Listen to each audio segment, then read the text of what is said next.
Good evening. Welcome to Delight classes. Pronouns. We have already studied what is a pronoun. The word used instead of noun is called pronoun.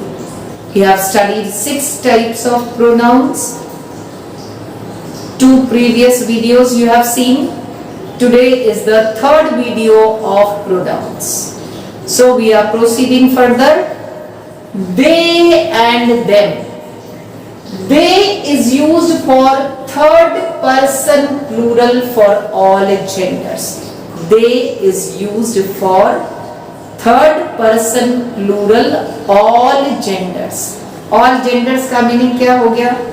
Masculine gender, feminine gender, इन सब के case में use हो गया आपका क्या? दे का use करते हैं. बोथ द जेंडर्स कह सकते हो.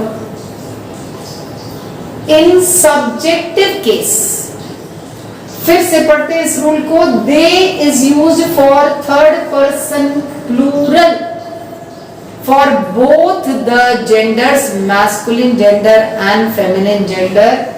इन सब्जेक्टिव केस यानी दे का यूज कहां पर करना है? सब्जेक्ट की जगह पर. और देम का यूज कहां पर करना है? ऑब्जेक्टिव केस में करना है. For example, they are working in a factory. They are working in a factory.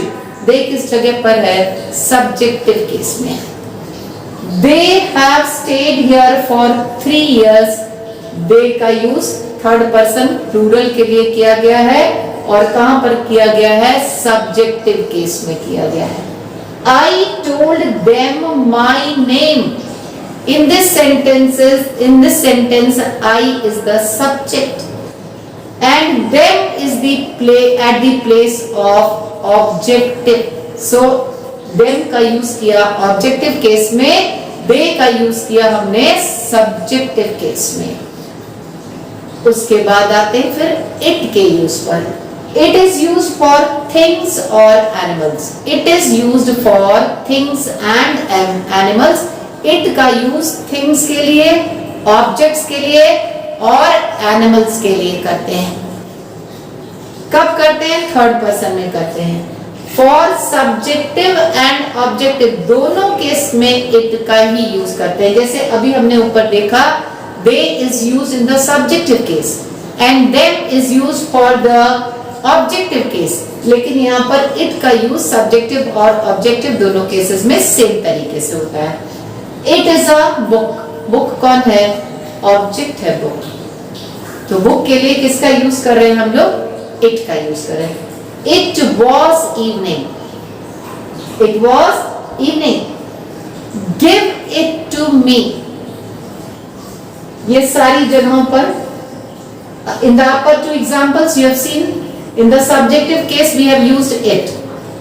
In the last example, I want to talk about it right now. I want to talk about it right now. I is on the subjective place, subject is different, and here in the objective case it is used. So objective case होगा या subjective case होगा, it दोनों जगह पर same रहेगा.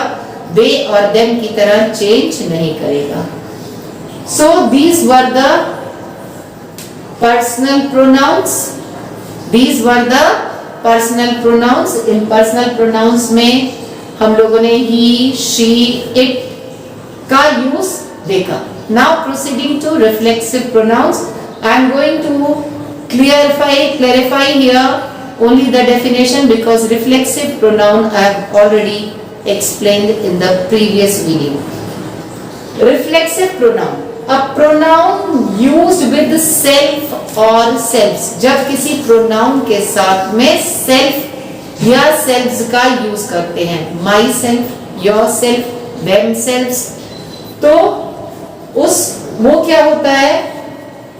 वहां पर reflect करता है एक्शन का of the a pronoun which reflects the action of the subject. वो pronoun जिसमें हमको subject के एक्शन को रिफ्लेक्ट करना या बैक करना दिखाई देता है, वहां पे क्या कहते हैं? रिफ्लेक्सिव प्रोनाउन कहते हैं. और रिफ्लेक्सिव प्रोनाउन में हम लोग क्या यूज करते हैं, सेल्फ को ऐड करते हैं या सेल्व्स का ऐड करते हैं, myself, yourself, themselves, like that only. Now proceeding to indefinite pronouns.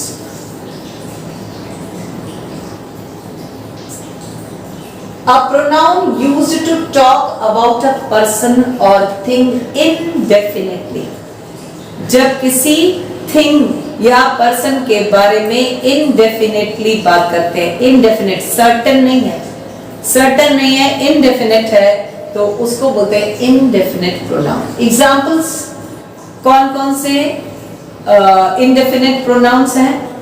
One, something, ये one नंबर वाला one नहीं है.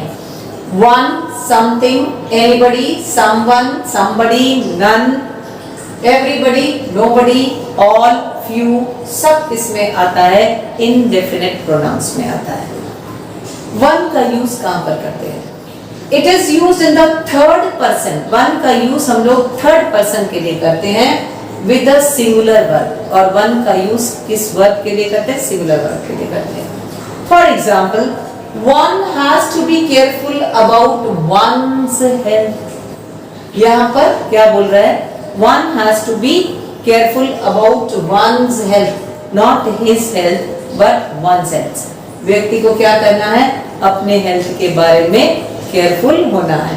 हर एक को अपनी हेल्थ के बारे में केयरफुल होना है. One has to be careful about one's health. One must know what one has to do. हर एक को मालूम होना चाहिए कि उसे क्या करना है. One of my sisters is very beautiful. एक सिस्टर मेरी बहुत सुंदर है. तो one का यूज कहां पर किया गया? थर्ड पर्सन के रूप में किया गया, सिंगुलर वर्ब के साथ में किया गया. Now use of none. One के बाद use of none. It means not one. None का मतलब one नहीं है. It may be used with the singular or plural verb. None का use singular और plural दोनों verbs के साथ में कर सकते हैं. But singular use is more common. लेकिन singular में use ज्यादा common हमको देखने को मिलता है. None of my parents is educated. मेरा कोई भी माता पिता, कोई भी का मतलब mother और father. None of my parents is educated. मेरा कोई भी parent जो है वो educated नहीं है, neither mother nor father. None of my sisters is qualified. मेरी कोई भी sister qualified नहीं है. तो इस तरीके से none का यूज करते हैं हम लोग. So we have studied use of they and them. सबसे पहले तो हमने पढ़ा pronoun क्या है. Word used instead of noun, in place of noun is called pronoun. Types of pronouns हम लोगों ने पढ़ा. 6 types of pronouns हैं. Personal pronouns को हम लोगों ने देखा. उसके बाद हम लोगों ने reflexive pronoun को देखा.